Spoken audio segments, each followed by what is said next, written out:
성경은 레위기 16장 15절부터 19절까지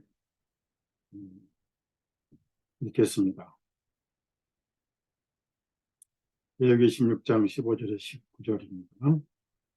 그 다음에 그는 또 백성을 위한 속죄제 예물에 염소를 죽이고 그것의 피를 휘장 안으로 가져와서 그 수소의 피를 가지고 뿌렸던 것 같이 염소의 피를 긍휼의 자리 위에와 긍휼의 자리 앞에 뿌려서 이스라엘 자손의 부정함과 그들의 모든 죄들 가운데 저지른 그들의 죄악들로 인하여 더럽혀진 성소를 위하여 속죄하고 또 그들의 부정함 중에 그들과 함께 머물고 있는 회중의 성막을 위하여 그와 같이 행할지니라.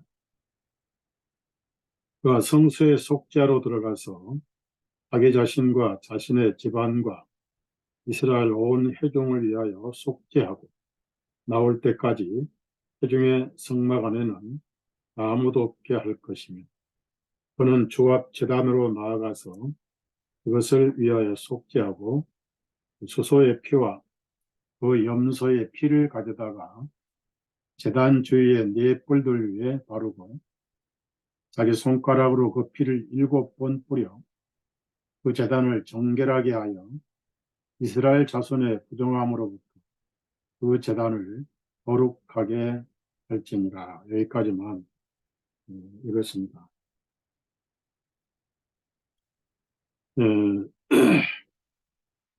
이 성경을 보면은 사도들이라든지 바울 사도라든지 성도들이 쉽게 이해할 수 있는 그런 말씀도 많이 있지만은 좀 신비에 속한 그런 말씀도 있습니다. 그래서 우리 그리스도인들도 어린아이 같은 신앙이 있고 단단한 식물을 먹을 줄 아는 소화할 줄 아는 장성한 자의 신앙이 또 있고요. 그래서 처음에 거듭나면은 말씀의 젖을 먹어야 된다. 베드로전서 2장 2절부터 있는 말씀이죠. 그것은 너희로 하여금 자라게 하려 함이라. 그래서 신앙생활은 다 잘하는 사람이 지상에 아무도 없고 완전하게 잘한 사람도 없고 평생을 머리신 예수님에게까지 자라가다가 하늘로 가는 겁니다. 그래서 우리가 하루 3끼 먹어야만이 육신이 건강하고 영양소가 들어가서 피가 되고 에너지가 되는 것처럼 영혼의 속 사람도 하나님의 말씀을 부지런히 꾸준히 열심히 들어야 됩니다. 그래서 구약의 성소에 있는 금상 위에 있는 이스라엘 민족을 위한 12동이 빵은 이 신약 성경을 의미하고 진리, 복음을 의미하고 그리스도인들은 복음을 통해서 태어났기 때문에 복음을 드려야 됩니다. 복음을 드리면은 그 복음이 밑거름이 돼서 생활도 성화로 이끌어가면서 성장을 하게 되어 있습니다. 우리가 신앙에 있어서 가장 중요한 진리가 있고 굳이 알지를 못해도 그 문제가 없는 그런 진리들이 있습니다. 그리고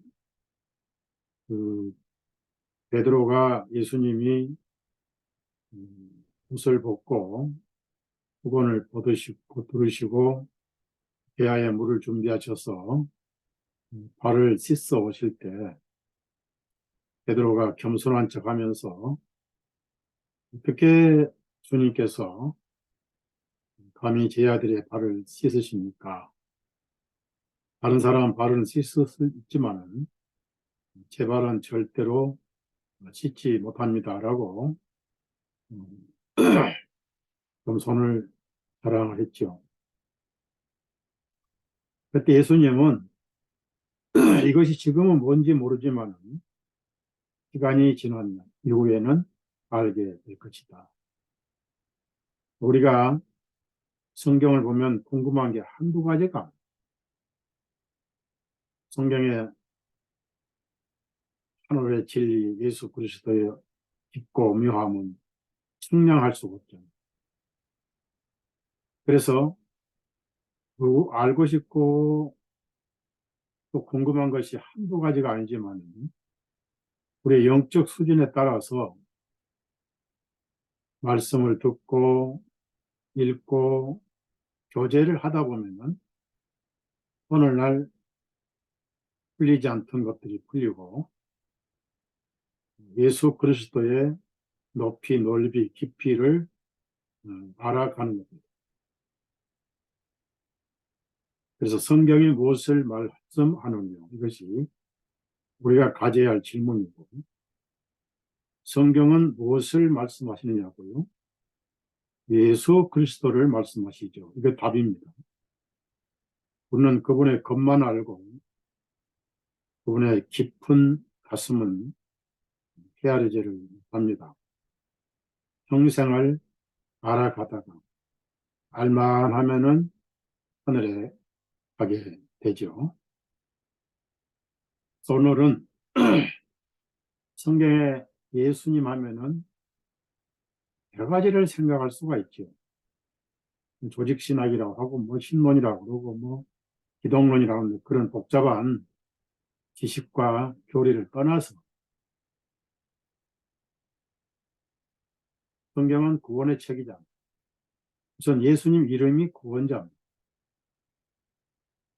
이스라엘민족이 이집트에서 아주 고통을 당할 때 그들에게는 구원이 필요했죠. 그래서 하나님께서 스스로 하나님의 이름을 밝혀주셨어요. 재미있는 것은 하나님의 이름은 누가 지어준 게 아닙니다. 스스로 이름을 가지고 계셨어요. 그리고 가브리엘 천사가 마리아에게 수태고지할 때 요셉에게 나타나서 마리아가 잉태한 아이는 성령님으로 잉태가 된 것이고 아들이고 낳을 때 이름을 예수님이라고 지어라. 여호수아, 예수와 야훼라고 지어라. 그러니까 어떤 말로 의미하면은 하나님이라고 지어라 이런 뜻입니다. 하나님의 이름이 여호와, 야훼, 헬라어 발음은 예수아거든요. 헬라어를 우리 한국말로 예수라고 번역을 했으니까 뭐 큰 문제가 없어요. 영어의 지제스는 태양신, 본탄텐 태양신의 이름이기 때문에 아주 안 좋아요. 한국말 예수는 아무 문제가 없어요. 또 뭐 잘난 척 우리는 다르게 믿는다 하면서 예수와 예수에서 하는 사람 참 한국 사람들 참 별나요. 별나. 그래서 하나님께서 임마누엘 하실 분이다 하는 것을 알려주기 위해서 여호수아, 여호와, 야훼의 히브리 헬라 발음으로 여수아라고 이름을 지어라. 사람들이 깜짝 놀라잖아요. 근데 여호수아라는 이름이 있었기 때문에 그게 그렇게 생소하지는 않습니다. 여호수아나 예수님 이름은 똑같은 그 뜻이 뭐냐? 구원자란 뜻입니다. 하나님은 구원이시다. 그래서 하나님, 예수님 생각하면 여러분은 무조건 구원하신 분이다. 나를 구원하신 분. 그래서 뭐 복을 주시고 건강을 주시고 뭐 기도를 들어주시고 물질을 또 주시고 어쩌고 어쩌고 뭐 이 세상 광풍이 심할 때 인도해 주시고 다 필요하죠. 근데 우리가 세상에 살면 얼마나 살고 보호를 받으면 얼마나 보호를 받고 또 우리가 뭘 이렇게 기도를 많이 응답받을 필요가 있습니까? 뭐가 많이 이렇게 필요하냐고요. 세상 사는데. 지구 땅덩어리 수천 개를 주셔도 바꿀 수 없는 그분이 나를 받아주셨고 나에게 주셨는데 얼마나 우리 영적으로 부자입니까? 너무 세상 것 가지고 예수님을 달달달 볶지 못했죠. 예수님 계실 때는 자전거도 없었죠. 당나귀 타고 다니죠. 예수님 계실 때는 부가적으로 샌들 하나 만들어 신고 다니죠. 20만 원, 30만 원 번쩍고도 없을 때. 그래서 우리가 이 세상에 빈손으로 왔다 빈손으로 가는데 영원히 남지 않을 것을 가지고 달달달 볶지 말자고요. 기도해서 힘보러 가는 종이 아니라니. 그래서 우리가 예수님 하면은 하나님 하면은 구원자. 자, 왜? 우리가 구원받아야 할 죄인이었습니다. 그래서 예수님은 내가 세상을 심판하려고 온 것이 아니고 세상을 구원하러 왔다. 요한복음 3장 16절, 15절, 17절 말씀입니다. 그래서 하나님이 우리와 함께 계신다. 임마누엘. 히브리 사람들은 그 이름을 함부로 못 지어요. 감히 구원자라고. 그래서 여러분의 구원자가 예수님. 사도행전 4장 12절에 천하 인간을 구원 얻을 만한, 구원을 할 만한, 해주실 만한 다른 이름을 우리에게 주신 일이 없다라고 베드로는 강하게 선포를 했습니다. 너희는 반드시 이 이름으로 구원을 받아야만 하느니라. 사도행전 4장 12절인데 왜 그럴까요? 구원자이기 때문에 구원을 받아야 되고 여러분은 최상의 복을 받으셨어요. 그게 뭐죠? 구원 받았거든요. 그러니까 구정날 애들이 세뱃돈 받으려고 복 많이 버시라 하는 것은 그 세뱃돈 받으려고 하는 것이지 정말 복 받으려고 하는 건 아니에요. 또 건강하고 장수무강하십시오. 그것도 오래오래 계셔서 내년 세뱃돈을 더 많이 주십시오. 있다고 소리하고 복을. 그러니까 여러분은 내가 무슨 더 복이 필요하냐? 구원복보다 더 큰 복이 필요하냐?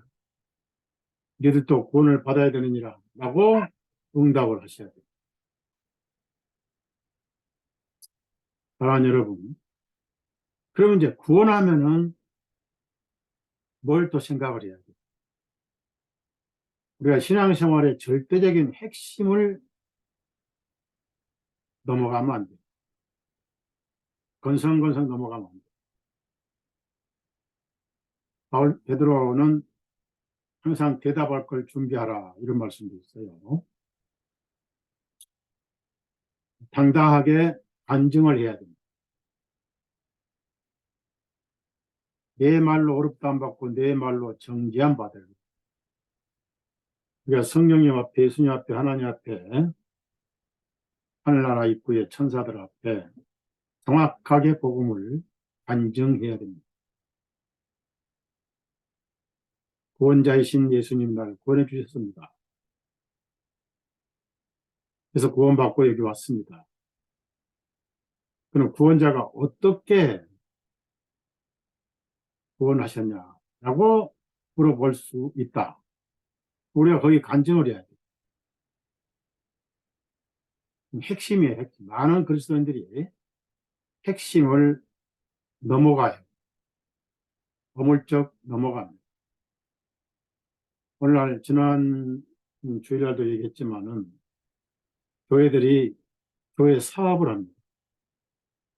어떻게 하든지 그당 숫자 느리고, 숫자 많으면 목회 성공을 생각해서 숫자를 많이 굴리는 사업하고 설교를 합니다. 교회 기업 강연을 해요. 그러나 우리는 성경에서 배웠습니다. 예수님이 유대인들에게 미움받으신 건 뭐예요? 진리를 말씀하실 때 그들은 낭떠러지로 떨어뜨려 죽이려고 했습니다. 스데반의 진리를 전할 때 그들은 돌멩이로 쳐서 죽이는 응답을 보냈어요. 바울 사도가 복음을 전할 때 그들은 암살하려고 40명의 암살 전문가 특수 용병을 매복시켰습니다. 침례 요한은 아예 세상의 덕을 안 보고 광야에서 석청을 먹고 메뚜기를 먹으면서 낙타 가죽으로 옷을 입고 외쳤습니다. 절대 교회 사업하면 안 돼. 숫자로 보면은 복음이 아니라 저주가 납니다. 한 영혼을 기필코 천국에 같이 가는 그런 의미가 아니면은 기독교는 별로 인기가 없어요. 이 세상이 갈수록 죄인들은 사라져 가지고 죄인이 없으면 복음이 할 일이 없는 거예요. 예수님은 내가 의인을 부르는 것이 아니고 죄인을 불러서 돌아오게 회개하게 하려 왔다. 그래서 율법이 성할 때는 그나마 죄인이 많습니다. 그러나 율법이 사라지고 의의 기준이 바뀔 때 지구상에서는 죄를 손으로 보고 죄인을 만나기가 아주 어려워요. 지금 그렇습니다. 세계 보건기구협회하고 유엔에서 지금 무서운 일이 벌어지고 있는데 모든 초등학생들까지 성개방을 교육하고 있고 트랜스젠더, 성정체성을 바꾸는 이런 세상이 살고 있습니다. 그래서 폐허 축제가 예술이 되고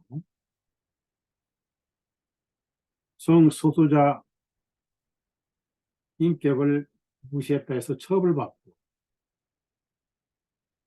텔레비 나오는 연예인들이 평생에 2번, 3번 이혼하고 그걸 자랑하고 초등학교, 중학교 학생, 고등학생들이 당연한 걸로 세뇌를 받으면서 세상은 죄가 선이 되고 이사야 5장입니다.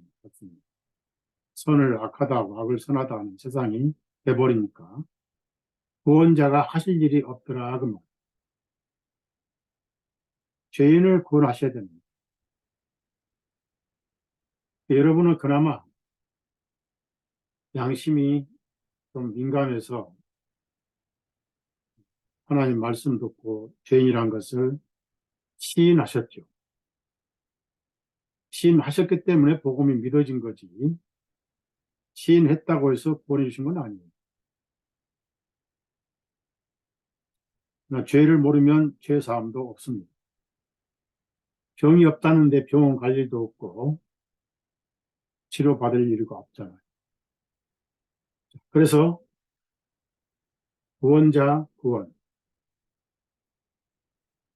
누가 구원받느냐? 죄인이 구원을 받는다. 그래서 누가복음 1장 77절에 죄 사함으로 말미암는 구원을 알게 하시니라. 이런 말씀이 있어요. 죄들이 아니고 또 단수도 아니고 복수지만은 어느 때까지가 아니라 죄 자체를 용서받아 버립니다. 구약의 그 하나님께 드리는 희생 의식 가운데 번제가 있고 소제가 있고 화목제가 있고 속죄제가 있고 속건제가 있습니다. 5가지 제사죠. 번제는 그 삶을 죽기까지 하나님께 드리는 삶입니다. 거기는 죄가 들어있지 않죠. 이 세상에서 태어나서 죽기까지 하나님의 헌신으로 살아가신 분은 예수님밖에 없죠. 그것이 번제였죠. 그 다음에 소제는 하나님이시지만 너무나 인간적인, 예수님은 배고프셨고 시장하셨고 피곤하셨고 슬퍼서 우신 적도 계세요. 인간의 슬픔을 잘 아세요.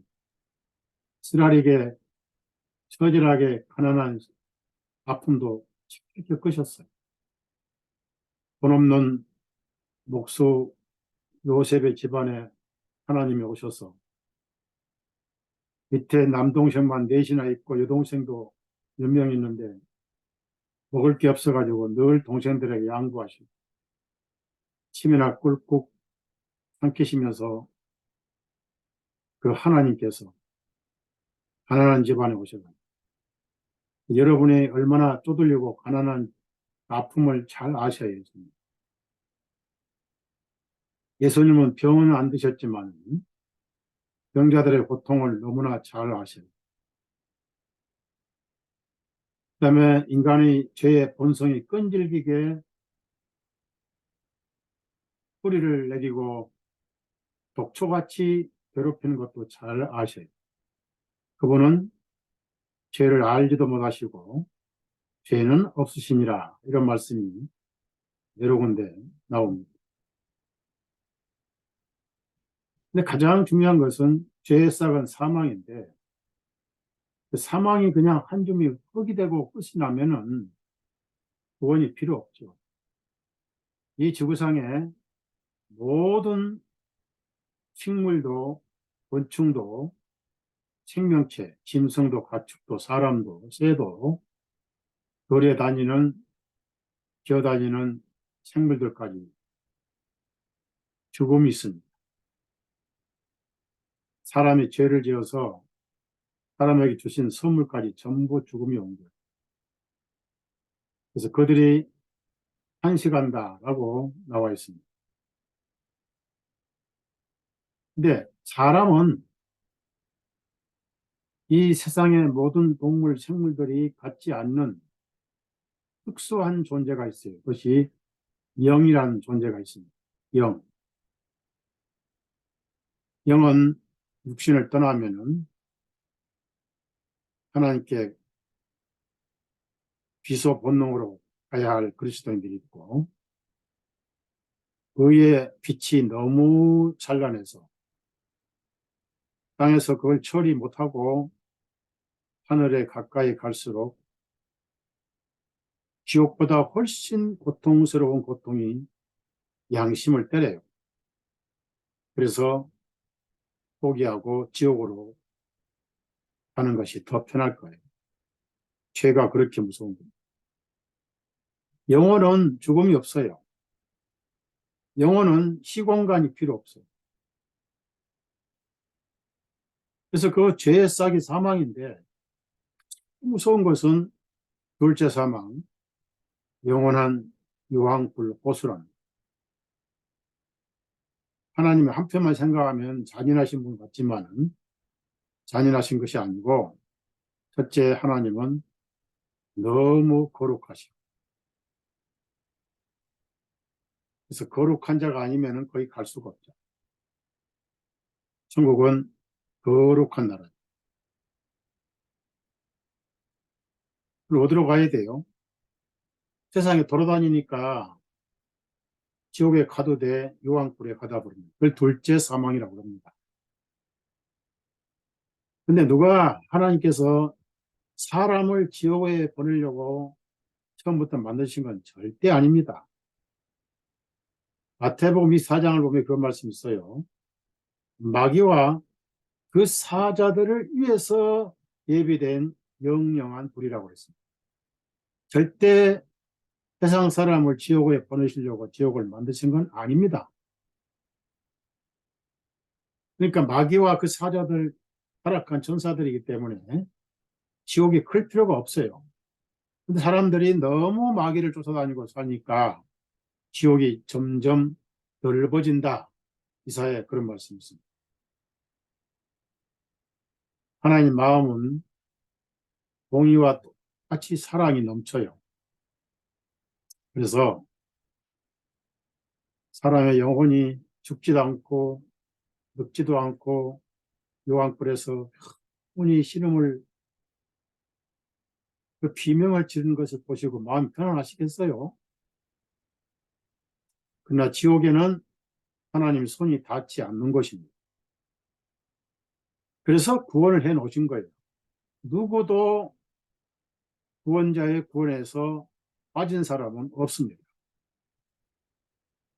자기들이 구원을 발로 차고 스스로 지옥에 떨어져 버립니다. 죽음 이후에는 구원이 없잖아요. 그래서 구원이 얼마나 큰가, 중요한가. 요한복음에 구원에 대한 말씀이 엄청 많습니다. 요한복음은 핵이라는 단어가 한마디도 안 나와요. 제가 세어봤는데, 킹제임스 성경 가지고는 안 세봤습니다만, 개역 성경 가지고 세봤는데, 요한복음에만 믿음이라는 단어가 90번이나 나와요. 90번, 90번.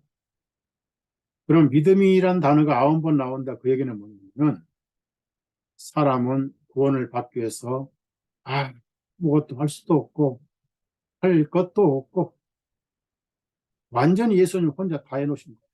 그걸 믿기만 하면 된다는 거예요. 믿는다 하는 걸 뭘까요?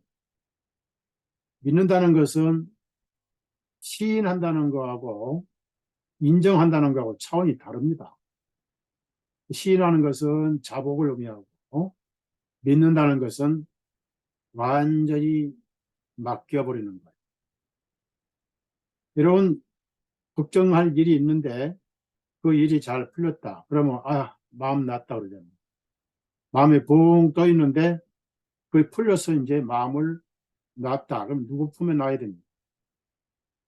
여러분 지옥의 문제가 해결됐으니까 예수님 품에다가 이런 마음을 놓으신 분들이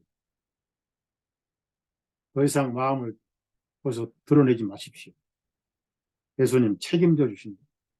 그러니까 믿는다 그 말은 뭐예요? 영어로는 believe라는 단어가 있고 faith라는 단어가 있습니다. 신실하다는 의미도 있죠. 의지하다, 맡기다, 그냥 넘겨버리다. 다 넘겨버리고 손 떼버립니다. 그래서 가장 좋은 표현은 모든 것을 그분께 맡기는 거예요. 맡겨버리고 우리가 할 건 아무것도 없어요. 그것이 바로 믿음이라는 것입니다. 제가 이제 지금까지 구원자와 구원, 그리고 죄 사함 받는 게 구원이다. 그리고 할부가 아니고 단번이다. 주기도문이 구원받을 때 끝났죠. 주기도문은 예수님 골고다에서 희생하실 때까지 필요했던 기도입니다. 천주교는 죄가 계속 사해지고 있으니까 주기도문이 절실하니까 천주교가 가장 많이 암송하는 게 주기도문. 주기도문 종교입니다. 천주교. 사도신경 종교고 거룩한 공예가 아니라 홀리 캐토릭 처치죠, 원문에. 성도가 서로 교제하는 게 아니고 죽은 성인들의 공을 좀 나눠 갖는 성인들과 통공이고, 니들만 갖지만 우리 좀 모자라니까 공 좀 빌려줘 하는 것이 성인들과 통공입니다. 사도신경은 완전 이단이고 종교입니다. 우리는 그렇게 해서 죄를 단번에, 그러니까 죄, 무슨 죄가 아니라 죄덩이 자체를 다 그러고 다 해서 심판이 끝나버려요. 과거, 현재, 미래 죄가 없어요. 끝난 거죠. 그래서 그걸 구원이라고 그래요. 구원이라. 그 다음에 우리는 죄를 기억을 하는 것이 정상이에요. 예. 악몽으로 남아있는 게 정상이에요.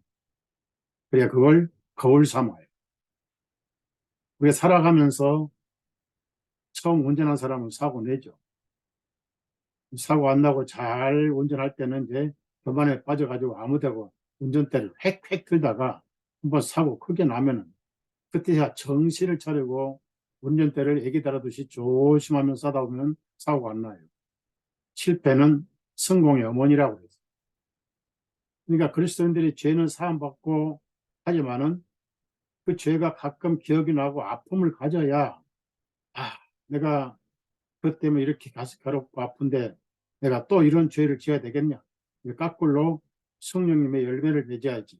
또 자기를 돌아보는 기회가 되기 때문에 그리스도인들이 과거의 죄를 기억할 수 있는 것이 오히려 하나님께 감사해야 되고, 그래서 예수님밖에 없구나라고 복음으로 돌아보는 좋은 기회가 되는 거예요. 죄는 은혜를 차려놓은 밥상입니다. 죄가 없으면 은혜도 없고 구원도 없죠. 한편으로는 죄 때문에 구원받은 거예요. 죄가 없으면 예수님이 피 흘릴 필요가 없는 것이고, 죄 없는 사람은 구원해라, 그런 게 성경에 없잖아. 그러나 여러분 꼭 기억하실 것은, 우리는 뭘 믿죠? 우리 생각을 믿는 게 아니고 목사 설교를 믿는 게 아니고 성경을 믿잖아요. 하나님은 거짓말을 하실 수 없다고 디도서도 있고 히브리서 6장에도 있어요. 저는 아주 좋아하는 말씀이 있습니다. 예레미야 31장 34절을 아주 좋아해요. 기억지 아니하리라. 그날에 언제 예수님 부활하시고 기억지 아니하리라. 처음에는 그 말씀이 안 믿어졌어요. 하나님이 영이신데 모든 걸 다 꿰뚫어 보시는데, 그 뻔하게 아시는데 뭘 기억지 않으신가. 그러니 내가 하나님 앞에 갔을 때 쭈삣쭈삣 감히 얼굴을 들 수 있겠는. 체리는 성전에 가다가 더 이상 못 가고 멈춰서서 감히 눈을 들어 하늘을 우러러보지도 못하고 그냥 고개 숙이고 가슴을 치면서 그냥 자기는 불쌍한 죄인이라고 그 얘기만 했다가 더 못 나가. 찬란한 빛이 너무 눈부셔서 앞으로 갈수록 죄가 너무 돋보여서 그냥 주저앉고 말았어요. 그러나 하나님께서는 거짓말을 하지 않으십니다. 성경은 사실이라고 그랬어요. 성경은 1.1핵도 빠지지 않고 이루어진다고 하셨어요. 그래서 기억지 않으셔요. 언제 기억지 않으셨어요? 부활하실 때. 우리도 그 말씀 믿어야 돼요. 기억나더라도 하나님은 기억지 아니하신다. 말씀 믿어야 됩니다. 이게 너무 중요하니까 바울 사도는 2번씩이나 강조했어요. 7장, 8장, 히브리서 7장, 8장, 10장에. 2번이나 강조한 것은 사실이 다 그 말. 하나님은 처음부터 죄가 없었던 자로 여러분을 보셔요. 전과자로 보시지 않습니다. 그러면 천국에 전부 전과자들만 모이면 천국에 무슨 재미가 있겠어요? 거기 가서 너 무슨 죄 지었냐고, 우리 별 몇 개냐고, 전과 처음 본, 뭐 그런 천국이 된 무슨 의미가 있겠냐고요. 처음부터 죄가 없었던 적으로 완전한 하나님 자녀로 여기셔요. 그래서 구원이 좋고 복음이 좋은 거예요.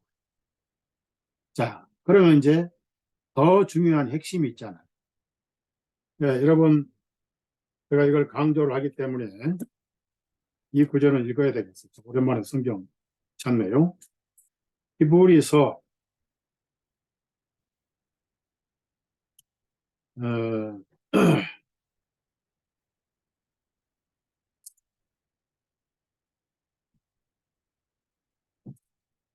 8장 10절을 먼저 찾아보세요.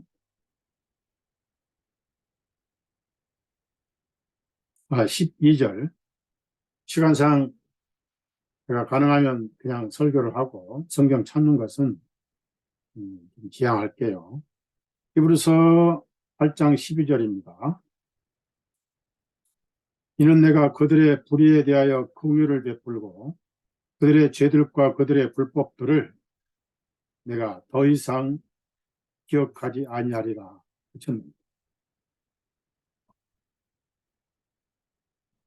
언제 기억하지 않으셨어요?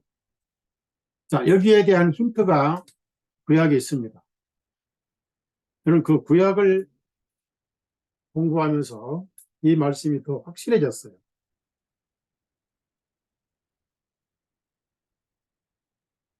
아까 레위기 16장에 보면은 아론은 자기 자신의 죄와 백성의 죄를 위해서 백성 대표자니까 예물이 굉장히 커야 됩니다. 그래서 숫송아지를 힘없는 숫송아지를 잡아다가 안수하고 죽여서 뜨끈뜨끈한 피를 대야에 담아가지고 향로와 함께 속죄일 날 지성소에 들어갑니다. 속죄일은 유대력으로 매월 7월 10일이죠. 1년 중에 가장 큰 날이에요. 7월 10일. 들어가서 피를 뿌리기 전에 향로를 가지고 연기를 뿜어야 됩니다. 그 향로는 제단에서 예물을 죽였을 때 하늘에서 불이 내려와서 예물을 태워요. 그 불씨로 향을 피워야 돼요. 그러니까 피가 흘려진 향이죠. 그래서 그 향연으로 몸을 가리워서 죽음을 면해. 왜? 피를 뿌리기 전에는 피 없이는 아니하나니까 즉사해버립니다. 그래서 향연을 가지고 자기 몸을 가리우고 그 다음에 먼저 속죄소 위에, 그러니까 법궤가 있는데 왜 법궤냐면은 궤 안에는 율법이 기록된 돌판 둘이 있어요. 여섯 율법씩. 그리고 아론의 쌍난 지팡이도 있고, 그 다음에 만나를 담아놓은 오멜 항아리가 있습니다. 그걸 이제 뚜껑이 덮어버려요. 뚜껑이라 커버라 하지 않고 멀시 시트라고 긍휼의 자리라고 그래요. 긍휼을 베푸는 자리다. 우리 개역성경 번역은 속죄소 또는 시은자 이렇게 나옵니다. 한문으로 은혜를 시행하는 자리다. 그런 뜻이에요. 율법을 덮어버려요. 율법을 마무리하신 분. 이 지구상에 모세에게 율법을 주시고 나서 이스라엘 민족을 아무도 율법을 못 지켰는데 예수님이 율법을 완성 지키셨습니다. 그래서 예수님 개인이 지키셔서 하나님의 공의를 덮어버렸어요.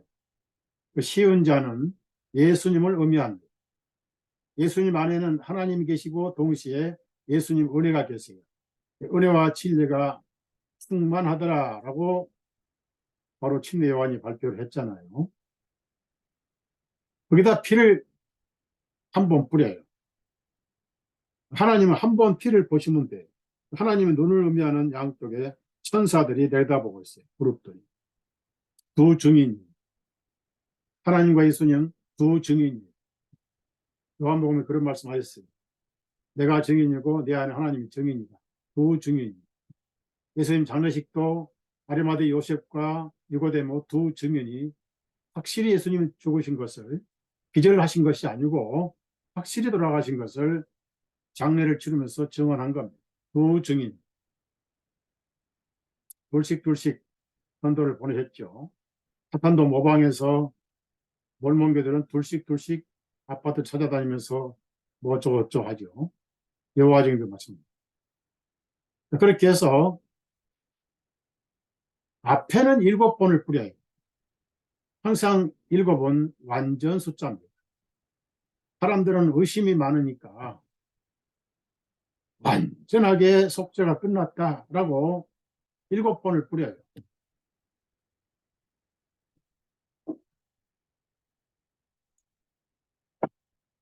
그 다음에 이제 백성들의 죄를 짊어진 염소가 2마리예요.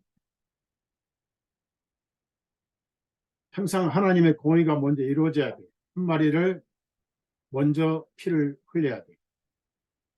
그래서 그 염소 가운데 누가 죽을 놈이고 누가 광야로 놓아줄 놈인지를 제비를 뽑아요.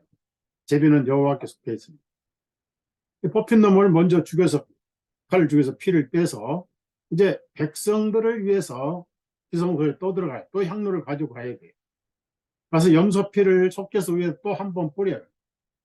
하나님 그 피를 보시고 온 인류가 다 공의가 이루어진 걸로 간주하세요. 피를 보시고. 내가 피를 볼 때 너희를 넘어가리라. 이게 하나님 조건이었어요. 어디 피? 뿌려있는 피. 6월절 문설주에 위에 기둥하고 양쪽 기둥하고 위에 임방이 피를 뿌립니다. 우슬초로 뿌려요. 히솝이라는 초항생제 풀로 뿌립니다. 그 뭡니까? 피가 보호해줘요. 하나님의 눈에서 보호해주고 양쪽 옆에 적으로부터도 보호해줘요. 그러나 문턱은 없어요. 하나님의 피를 발로 밟고 다니면 안 됩니다. 무시하고 멸시하면 안 되기 때문에. 그래서 여러분 삶에서 옆에 위에 예수님 피가 보호해 주셔요. 마귀도 예수님 피 보고 도망가고, 그리스도인들은 영이든 육이든 귀신 들리지 않습니다. 예수님이 여러분 안에 계시는데 귀신들이, 악령들이 벌벌벌 떨고 도망가요. 무당 굿하는 데 가보세요. 여러분이 무당 굿하는 데 가 있으면 무당 굿이 안 되고 여기 야수쟁이가 왔다고 투정 부립니다. 점 치는 데 가보세요. 점이 안 돼. 다 망해버려요. 여기 야수쟁이가 왔다고 그래요. 귀신들이 제일 먼저 알아봐요. 여러분 그리스도인을 알아본다. 그래서 예수 하나님은 거기에 뿌려있는 피를 보신다는 거예요. 그 안에 이스라엘 사람들이 있습니다. 장자가 있습니다. 그 피를 보시고 내가 넘어가겠다. 예수님 피를 그런 식으로 이제 우리가 배워야 됩니다. 앞에 7번 뿌리고 위에 1번 뿌리면 하나님 피를 보시고, 7번 뿌리면 1년간 백성들의 죄가 사해질 뿐만 아니라 기억하지 않으셔요. 그런데 왜 한 마리는 필요하냐? 히브리 말로 아사셀 염소라고 그럽니다. 아사젤. 레위기 16장 찾아보세요. 우리가 핵심을 등하냐 하면은 어떤 환란이나 역병이나 어떤 공포가 올 때 흔들려 버린다 그 말이에요. 반석 위에 집을 지어야지. 반석이 예수님이지만은 예수님을 정확하게 아는 것이 반석입니다. 나른하게 예수 믿어 구원받아. 많은 사람들이 예수 믿으세요 그 말이에요. 예수 믿으세요.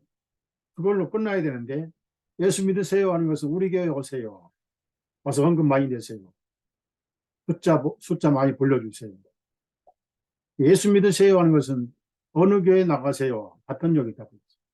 교회 안 가도 됩니다. 예수님 믿기만 하면 돼요. 믿음이 확실하려니까 믿음이 확실한 교회에 속해서 있는 것이지. 성경 어디에도 매주 모이라, 매주 참석해라. 그런 거 없어요.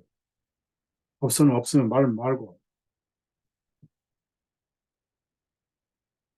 자, 레위기 16장에 21절을 제가 읽겠어요. 아론은 자기 두 손으로 살아있는 염소의 머리 위에 안수하고, 이거는 모형입니다. 이스라엘 자손의 모든 죄악들과 그들의 모든 죄들을, 그 말미암아 범죄들을 그 염소에게 고백하고, 그 죄들을 염소의 머리 위에 얹어서 한 적합한 사람의 손을 통해 그 염소를 광야로 보낼지니라. 22절입니다. 그 염소가 그들의 모든 죄악들을 짊어지시고 사람이 살지 아니하는 땅에 이르거든 그는 그 염소를 광야에 놓아줄지니라. 죽이면 안 돼요. 한 번 죽는 것은 사람에게 정하신 것이지, 죄가 10,000개가 있다고 2번, 3번 오사즉사하면 안 돼요. 비성경적입니다. 오사즉사. 전라도 되게 무서운 욕이 있어요. 오사즉사할 것이라. 와, 잔인한 욕이죠. 일사도 서러운데.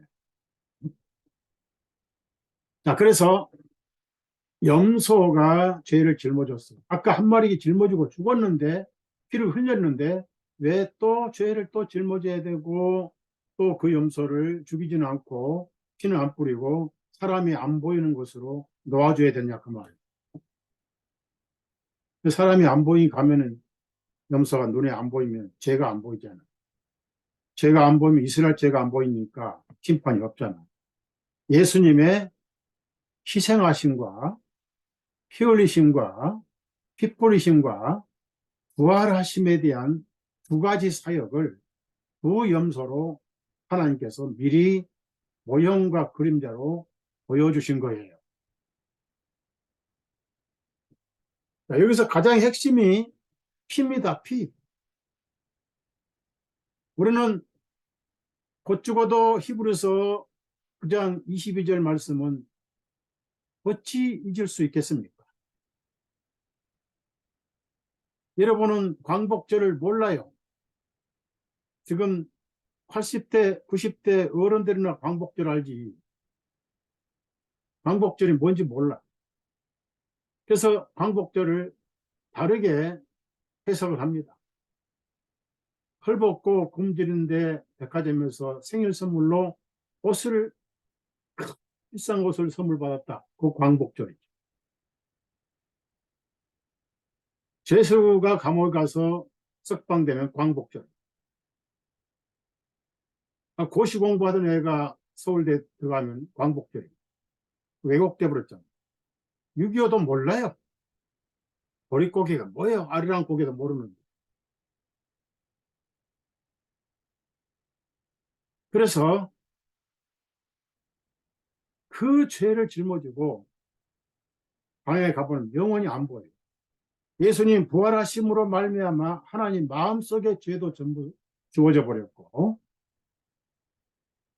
이 세상은 죄가 하나도 안 보입니다. 여러분 함부로 말을 하지 마세요.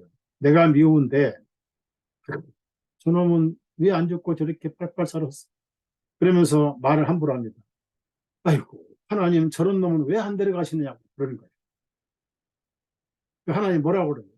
야, 네 마음속에는 빨리 데려가고 죽여버리고 싶지만은 나는 이미 예수님을 통해서 그 영혼 죄값 다 데려갔다.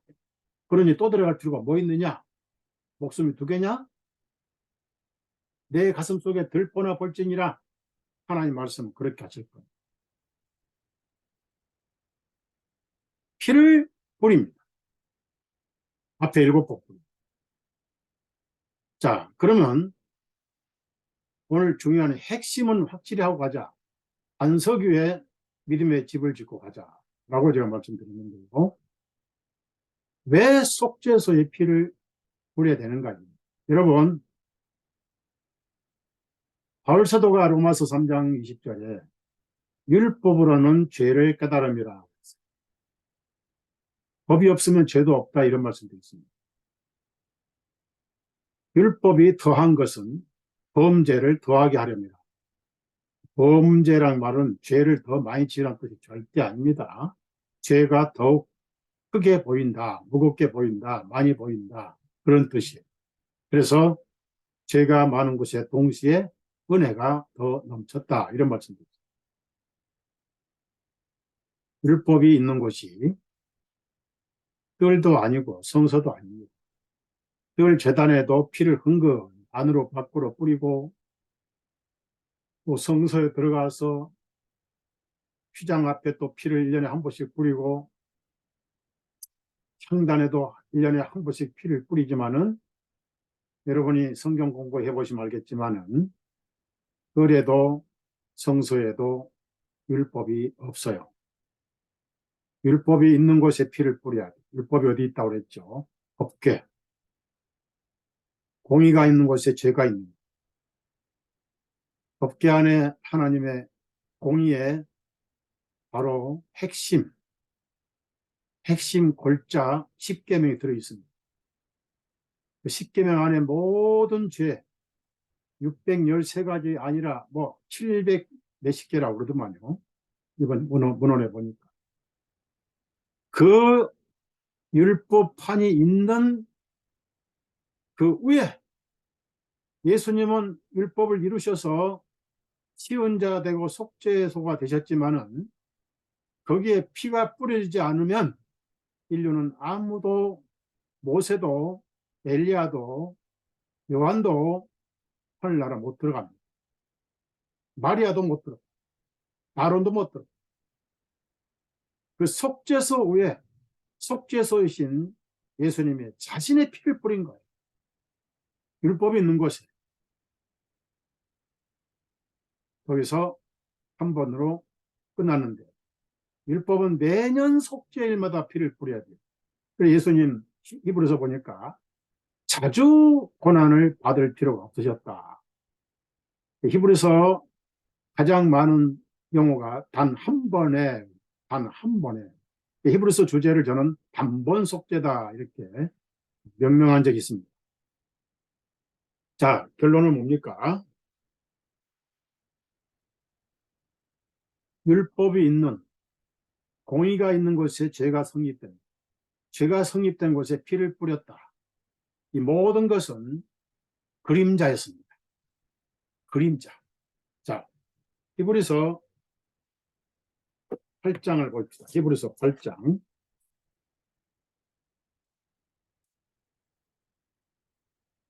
자, 이 성경을 다 찾아보세요.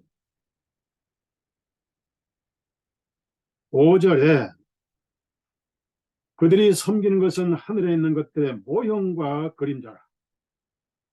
모세가 성막을 지으려고 할 때 하나님의 지시하심을 받은 것 같으니, 자, 이는 보라, 그분께서 말씀하시기를 너는 산에서 내게 보여준 그 양식에 따라 모든 것들을 만들지니라 하셨느니. 그림자였단 말이에요. 그러면 실체와 그림자가 달라야 돼요, 더 확실해야 돼요. 그림자로서도 불확실했던 것이 실체로 확실한 것이 바로 진리 아니겠어요? 그래서 중요한 것은 그 긍휼의 자리에 피를 뿌렸다는 것은 실체도 그렇게 뿌려야 한다는 겁니다. 다시 히브리서 9장 중요한 단어를 제가 보여드릴게요. 7절에 오직 두 번째 성막 안에는 그 위에다가 지성소라고 기록하세요. 두 번째 성막 하니까 성막은 성소가 있고 지성소가 있는데, 지성소를 말합니다. 대제장이 홀로 1년에 한 번씩 들어가되, 여기 핵심이 있어요. 피 없이는 들어가지 아니하였으니 줄을 치세요. 자, 피 없이는 들어가지 아니하였으니, 피 없으면 들어갈 필요가 없는 거예요. 자, 이 피는 자기 자신과 백성의 잘못들을 위하여 드리는 것이라. 아까 레위기에 자기 자신을 위해서 송아지 피를 뿌리고, 앞에 7번 뿌리고, 백성을 위해서 염소피를 또 한번 뿌리고, 앞에도 7번 뿌리고, 그걸 여기서 생략한 거예요. 그래서 가장 중요한 단어는 피 없이는 들어가지 아니하였으니 그렇습니다. 그래서 예수님은 그림자로 오지 않고 실제로 오셔서 9장 11절에 그러나 그리스도께서는 장차 임하는 좋은 일의 대제장으로 오시되 손으로 만들지 아니한 성막 곧 이 건물에 속하지 아니한 더 크고 완전한 성막을 통하여 오셨나니 염소들과 송아지들의 피로 아니하고 오직 자신의 피로 한 번에 거룩한 처소 안으로 들어가시오. 이게 중요한 단어가 있어요. 자신의 피로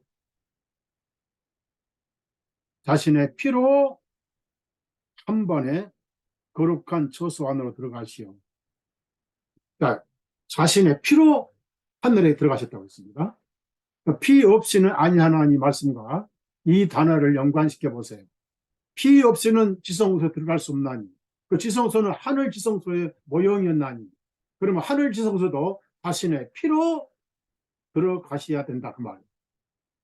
이게 하늘 지성소 하나님의 보좌에 예수님 자신의 피를 뿌린 거예요. 그 피를 그게 하도 오묘한 진리라서 바울 사도나 이런 내용을 얘기를 한 것이지 다른 사람들은 감히 이 내용에 대해서 언급을 안 했습니다. 자, 여러분 히브리서 10장 11절에 제장마다 날마다 서서 섬기며 동일한 희생물들을 자주 드리되 서서 섬기고 자주 드리고 안 끝나니까 그들은 결코 죄들을 제거할 수 없었느니라. 그러나 이분께서는 죄들을 위하여 단 한 번의 희생물로 영원히 들으신 후에 하나님 오른편에 앉으시고 문제는 한 번의 예물로 들으신 것보다는 피 없이는 아니하나니 얘기했던 예수님의 피도 하늘 지성소에 뿌려져야 돼. 실제 그림자와 실체가 틀리면 이거 복음이 19절 보십시다. 19절 그러므로 형제들아 예수님의 피에 의하여 거룩한 지성소 안으로 들어가는 거룩한 지성소에 피가 있어야 돼요? 없어야 돼요? 없으면 들어갈 수 없죠. 여러분 확실히 합시다. 예수님이 세상에서 피를 어떻게 흘렸습니까? 첫째, 태어나신 지 8일 만에 할례 받으시면서 피를 흘리셨어요. 나사렛 땅에서 할례 받으신 피, 어디로 어떻게 갔든지 썩지 않습니다. 예수님 피는 생명 자체입니다. 사도행전 20장 28절은 하나님의 피라고 그랬어요. 하나님의 피가 죄가 있으면 죽게요. 저와 여러분의 피는 전부 죄피예요. 죄형이라. 예수님 피는 거룩한 형입니다. 그러니까 할례 때 흘린 피도 썩지 않습니다. 특별한 방법으로 하나님께서 보존해 두셨어요. 그 다음에 빌라도 법정에서부터 채찍 맞으셨죠. 다시 넝굴 뒤집어 쓰셨죠. 머리에서 채찍 맞으시고 또 통나무 짊어지고 가실 때 골고다에 그 발걸음이 피자국을 얼룩졌죠. 그 피 다 썩었을까요? 그 다음에 골고다에 나무에 못 박히시고 그리고 손목 발목에서 머리에서 흘리는 그 닭똥 같은 핏덩어리가 땅속에 스며들어서 다 썩었을까요? 절대 그렇지 않습니다. 그 피가 흩어졌지만은 마지막 로마 군병이 양쪽 강도를 무릎을 꿇고 예수님께 와서 죽었나 살았나 보니까 이미 머리 숙이고 운명하셨어요. 확인 사살에 의해서 왼쪽 옆구리 오른쪽 손으로 창을 찔렀습니다. 5번째 갈비 사이 심장에 창이 찔리면서 피와 물이 나옵니다. 피가 무거우니까 먼저 나온 거예요. 진리로는 피를 흘리시고 성령님이 오신 거예요. 피와 물이 흐릅니다. 그런데 그 피가 땅에서 썩어버리면 우리 구원 못 받아요. 피가 생명인데 예수님 육신의 생명이 아니 예수님 생명은 하나님의 피잖아요. 그 피는 피 없이는 아니하나니라는 지성소 하나님의 보좌, 하늘에 공의가 있고 법궤가 있는 율법이 있는 곳에 뿌려져야 됩니다. 지성소에 피를 뿌린 것과 실제 하늘 성소에 뿌린 것과 조금이라도 차이가 있으면 안 돼요.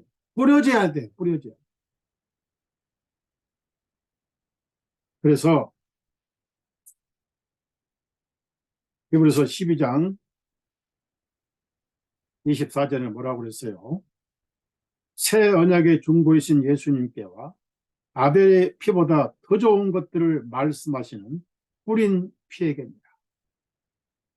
흘린 피가 아니라 뿌린 피에. 하늘 지성소에 뿌렸어요. 그러면 피 혼자 들어갈까요? 예수님 대장으로 피 없이 들어갈까요? 예수님은 제 아들에게 부활하신 일. 나는 확실히 부활했다. 내가 손을 봐라. 옆구리를 봐라. 영은 살과 뼈가 없으되 나는 있느니라. 그건 거기 피는 말씀하지 않으셨어요. 특수한 신비입니다. 피는 하늘 지성소에 뿌려졌어요. 할례 받았던 흘린 피, 그라도 법정에서 매맞으며 흘리신 피, 골고다의 피 자국의 발자리의 그 모든 피들이 동시에 같이 하늘 지성소에 갖다 뿌리시면서 예수님이 가지고 가십니다. 같이 가실 때. 그래서 막달라 마리아가 토요일 안식일이 끝나자마자 저녁 6시 직후입니다. 성경에는 월요일, 화요일, 일요일이 없어요. 주간 첫째 날, 주간 둘째 날, 주간 셋째 날, 전부 이렇게 해서 7째 날 이렇게 있던 거지. 지금 월요일, 화요일은 전부 다 로마의 태양신 12공성에 나온 우상숭배 날입니다. 그녀는 너무 예수님을 사랑한 자매입니다. 막달라 마리아. 7 귀신 들렸던 여자였어요. 너무 많은 사랑을 받은 자매였어요. 안식일은 거기 가면 안 돼. 그 일이 되니까. 새시계를 보고 6시 딱 되면 안식일 끝나구나 준비 다 했어요. 시간 딱 되자마자 여윳tom하고 향품 가지고 딱 가서 보니까 문이 열려 있었어요. 들어가 보니까 천사 둘이 있었어요. 천사인지 사람인지 무조건 있었어요. 여기 없다, 살아나셨다. 그래서 그냥 다락방에 와가지고 수제자인 베드로와 요한에게 먼저 보고를 했습니다. 그들도 잽싸게 달려왔어요. 요한이 먼저 달려와. 베드로는 뭔가 마음에 걸렸더니 좀 발걸음이 무거워가지고 쫓도 늦게 왔어요. 요한은 좀 겁이 많아서 안 들어가고 베드로가 늦게 와서 들어가 보니 수건도 차곡차곡 개져 있고 세마포도 개져 있고 머리마다 아랫마다. 근데 그들은 예수님 시신이 어디 갔느냐 날모르라고 집으로 가버렸어요. 다락방으로 갔다 왔고 자기들 집으로 갔다 올 집에 갔다가 다락방 갔겠죠. 참 무심한 제자들. 장식도 안 치러주고. 그리고 막달라 마리아가 너무 슬퍼서 울었어요. 울고 뒤를 보니까 웬 남자가 서 있었습니다. 눈에 눈물이 고여서 사람 제대로 안 보여요. 동산지기로 알고 당신이 내 주님의 시신을 옮겼으면 제가 가지고 모셔갈게요. 그럴 때 예수님이 마리아야 라고 평소 하시던 목소리, 다정한 목소리, 그렇게 잘 들려오던 목소리, 너무 반가운 나머지 손을 붙잡고 본능적으로 선생님입니까? 라고 할 때 예수님이 딱 거절했어요. 매정하게 거절했어요. 여러분 누가 반가워서 악수 청할 때 거절해 보세요. 얼마나 섭섭하겠어요. 요즘에는 괜찮지. 왜? 내 손을 만지지 마세요. 여기 지금 코로나 바이러스가 있을지 모르니까 씻은 다음에 악수합시다. 뭐 그러지. 악수도 못하고 주먹으로 치고 그랬잖아요. 거기 예수님이 만지지 말라 하신 이유가 뭐예요? 내가 아직 아버지께 지성소에 올라가지 못했다. 올라가서 피를 뿌려야 되는데. 그래서 바로 그 시간에 하늘 가셔서 피를 뿌리시고 할례 때부터 모든 피가 들어 뿌리시고 밤늦게 다락방에 찾아오셨어요. 평안할지어다. 내니 평안할 때다. 안심하라. 아무도 부활을 안 믿었어. 나를 만져봐라 해도 아무도 안 만져. 도마가 거기는 없었습니다. 도마가 나중에 일주일 후에 나는 내 손가락을 넣어보고 내 손을 옆구리에 집어 넣어보고 믿지. 나는 그렇게 당신들처럼 쉽게 안 믿어. 내가 얼마나 꼼꼼한 사람인데 하고 잘난 척해. 바로 그 말 끝나자마자 예수님이 찾아오셨어요. 딱 도마에 찾아가서 도마야 손가락을 여기 넣어보고 내 손을 옆구리에 넣어보고 믿는 자가 되라. 너는 보고 믿느냐? 나의 그리스도인 나의 하나님이시라. 보지 않고 믿는 자가 더 복이 있다 해서 여러분은 복이 있는 분들. 그때 지성소에 그 뿌린 피, 지성소에 법궤 위에 뿌리듯이 지성소에 그 시은자 위에 뿌리듯이 예수님의 피가 거기 뿌려져 가지고 계속 그 피가 하나님 눈에 세상에 죄가 없는 것을 간증하고 증언하셔요. 그래서 베드로도 뭐라고 그랬어요? 우리가 어디 와 있느냐? 베드로도 어부였지만 성령님의 감동으로 그 피를 언급했습니다. 베드로전서 1장 2절입니다. 곧 하나님 아버지의 미리 아심을 따라 성령님의 정결하게 하심을 통하여 순종함과 예수 그리스도의 피 뿌리심에 이른 자들에게, 피 뿌리심까지 이른 자, 지성소에 뿌린 피까지 이른 자들에게. 자, 아까 모형에 지성소에 피 없이는 아니하나 아닙니다. 피 없이 들어가면 즉사해 버려요. 향로를 가지고 들어가도 피 없이 들어가면 즉사해 버려요. 대제사장 아론이라. 예수님이 피 없이 들어가면 우리 구원을 못 받아요. 예수님 피가 하늘 지성소에 뿌려져야. 그걸 누가 증언합니까? 뿌린 피가 말씀하지만은 사도 요한도 영적인 사람입니다. 요한 1서 5장 7절 8절에 피와 말씀과 성령입니다. 셋은 하나인데 말씀하신다. 피가 말씀하신다. 하늘에 있는 피를 말합니다. 그 피는 영원히 살아계세요. 하나님이 영원하시면 영원히 살아계세요. 그 피가 있는 한 저와 여러분은 안전합니다. 안전하고 바울 사도가 강조한 게 뭐죠? 아주 강조한 게 이런 말씀이 하나 있어요. 히브리서 9장 26절 28절에 그리하였다면 주님께서 세상의 기초가 놓인 이래로 반드시 자주 고난을 당하셨어 할 것이라. 그러나 이제 그분께서 세상 끝에 단 한 번 나타나시어 그분 자신을 희생물로 드려 죄를 제거하셨느니라. 한 번 죽는 그것은 사람에게 정하신 것이라. 그러나 그 후에는 심판이 나지. 이와 같이 그리스도께서도 많은 사람들의 죄를 감당하시려고 단 한 번에 들으셨고 자신을 기다리는 자들에게 그분께서 두 번째 나타나시어 죄가 없이 구원에 이르게 하시죠. 죄가 없이 이거 줄을 치세요. 죄가 없이.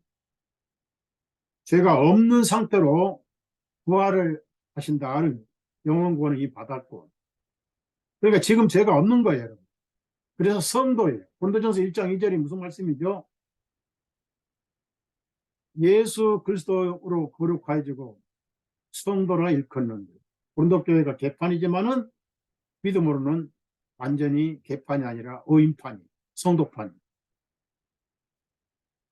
자, 여러분 중요한 것은 하나님 편에서 예수님 피, 예수님이 대지양이시고 그분의 피가 하나님의 법, 공의, 은혜의 속죄소에 뿌렸습니다. 여러분 예수님은 율법을 다 이루셨어요. 흠이 없는 분. 그래서 예수님 안에서 더 이상 정죄는 없습니다. 그것이 시은자가 되신 거예요. 하나님의 보좌는 은혜의 보좌입니다. 정죄는 2000년 전에 끝났습니다. 예수님이 그걸 다 받으시고 거기에 증거로 피를 뿌리셨습니다. 법 없으면 정죄가 없죠. 경찰 교통위반회도 법이 없으면 뭐라고 그래요? 그걸 법이 없단 말 뉴스에 많이 듣잖아요. 그래서 법리가들이 연구를 하고 뭐 다툼을 하고 뭐 판사가 이건 법리적 다툼이 예상되니까 다시 가져오라 뭐 반려 이런 말도 있잖아요. 그러나 여러분 확실하게 정죄가 없어요. 왜? 법이 없으니까. 그 증거로 법에 입을 다물게 하는 피를 뿌려버려요. 그러니까 이제 우리 입장에서는 어떻게 되느냐, 마무리를 하고 뭐 좀 자료 좀 보여드릴 거예요. 우리 법계는 어디죠? 우리가 무슨 율법 가지고 태어났어요? 율법은 아브람도 안 받았어요. 이삭도 율법 없었고 야곱도 없었습니다. 요셉, 요셉도 율법 안 받았어요. 예수님이 율법을 끝내셨는데 언제부터 시작됐냐면은 모세 때부터 시작했습니다. 호렙산에서 처음 주신 거예요. 그리고 유대인들에게만, 이스라엘 민족들에게만 해당되지 이방인들은 율법을 받은 적이 없어요.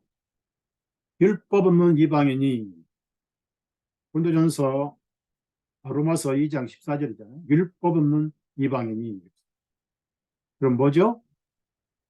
우리는 조목조목 무슨 죄 율법은 없지만은 본능상으로 이것은 아니다라고 깨닫게 하는 양심이라는 게 있습니다. 그럼 그 양심이 정죄를 하기 때문에, 송사를 하기 때문에 거기다 피 뿌리면 돼요.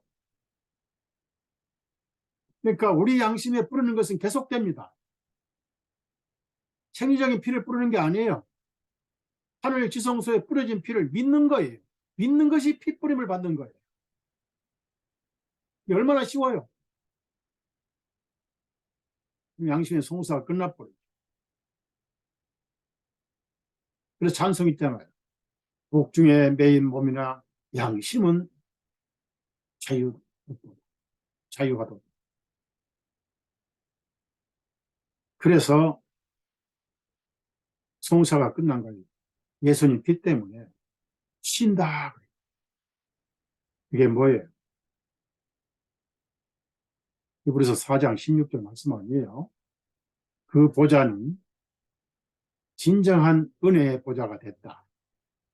피 흘리기 전까지는 잠정적인 예언적인 치은자지만 피를 확실히 뿌리시고 나서는 완벽한 은혜의 보좌가 쏟아졌다. 얼마나 은혜가 쏟아지냐면 한강물처럼 넘치다. 청평댐보다 더 넘치는 은혜의 보좌, 은혜의 생수가 넘쳐 흐르는 거예요. 그래서 담대히 나가야 돼요. 그래서 여러분은 천사가 부러워해요. 천사는 죄로부터 구원받은 적이 없거든요. 그 천사가 한번 타락하면 구원이 없어요. 그리스도인이라는 게 얼마나 복인지, 이게 그리스도인의 믿음의 핵심인 것입니다. 히브리서 4장, 히브리서 4장 15, 16절을 다 찾으세요.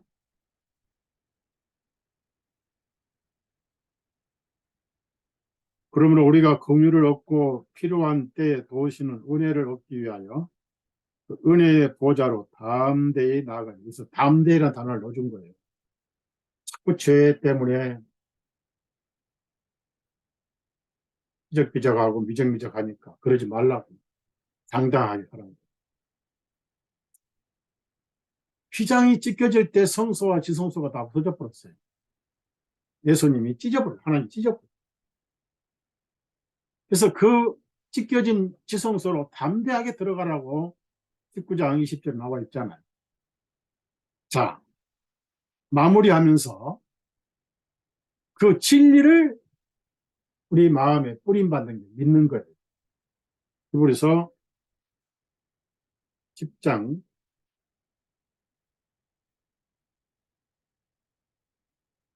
22절.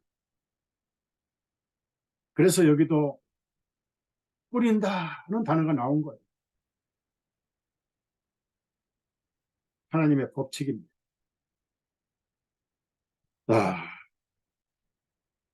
히브리서 10장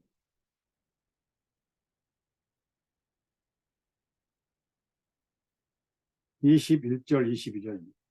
위에는 휘장을 예수님 찢어버렸다니 지성소에 이제 담대히 들어가면 됩니다. 들어와 있죠, 우리가. 이 또한 하나님의 집을 다스리는 대제사장이 계시니 그 옆에다가 예수님이라고 썼어요. 대제사장이 계시니. 자, 보세요. 우리가 마음의 뿌림을 받아. 뿌림을 받아. 그 다음에 뭐예요?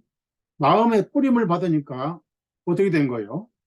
악한 양심으로부터 벗어났고, 정말 세상 말로 그리스도인들을 땡 잡았어요. 무슨 악한 양심이에요? 선한 양심인데. 걸리는 양심으로부터 벗어났고, 정죄가 없어요. 하나님과는 아무 소용없는 정죄. 끝났어요. 그래서 여기서 마음의 뿌림을 받아. 마음에 어떻게 뿌림 받습니까? 내가 뿌리면 안 돼요. 문설주에 우슬초가 뿌려졌어요. 여러분이 예수님만 찾으면 성령께서 믿게 해주셔요. 그게 선물이에요. 선물을 주면 무조건 고맙잖아. 이 믿음은 선물이니 에베소서 2장 8절에 나온 말씀. 한번 뿌림 받으면 거둬지지 않잖아.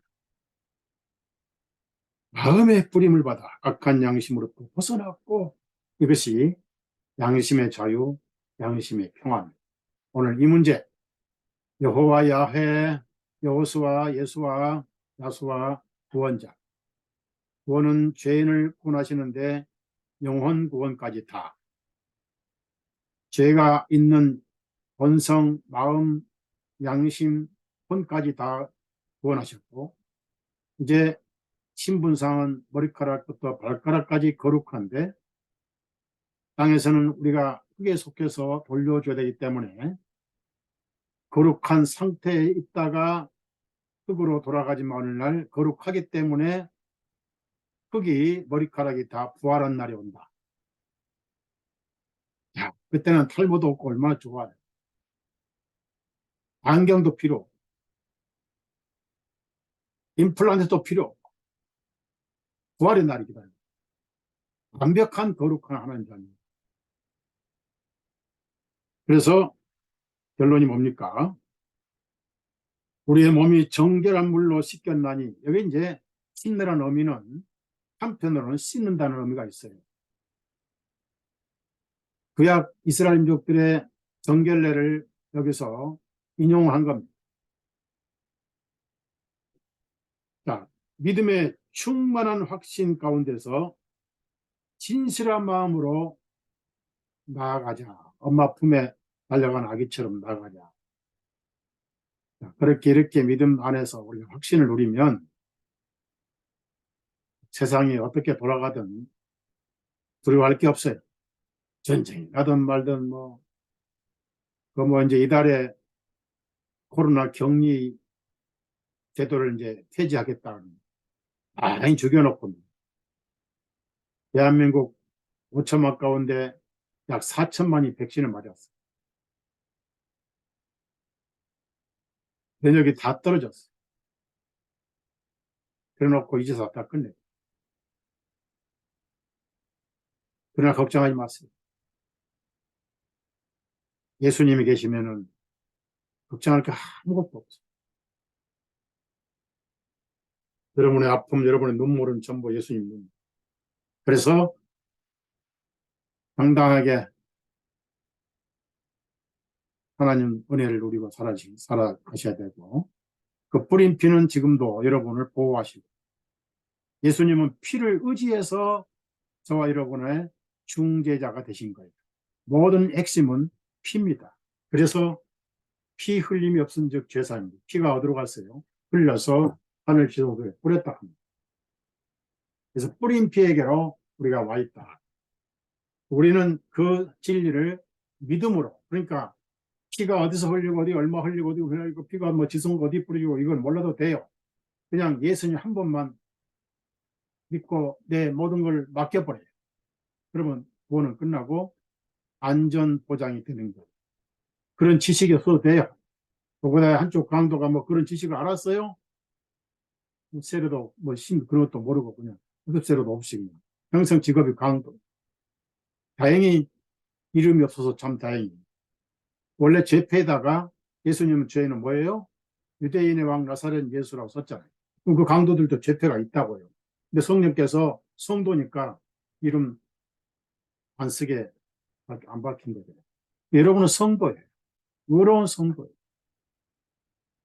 그래서 앞으로 좋은 소식이 있는데 무슨 좋은 소식이냐면은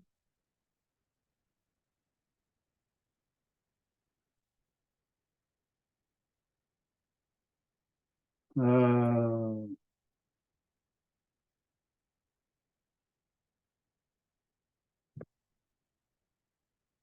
그 지금 이 세상이 어떻게 지금 되냐면은 우리가 잘 모르는 영역 가운데 세계를 구하는 비밀 군사 작전이 지금 진행되고 있거든요. 그래서 여기 보면은 이거는 기록에서 어, 뺄게요. 왜냐하면은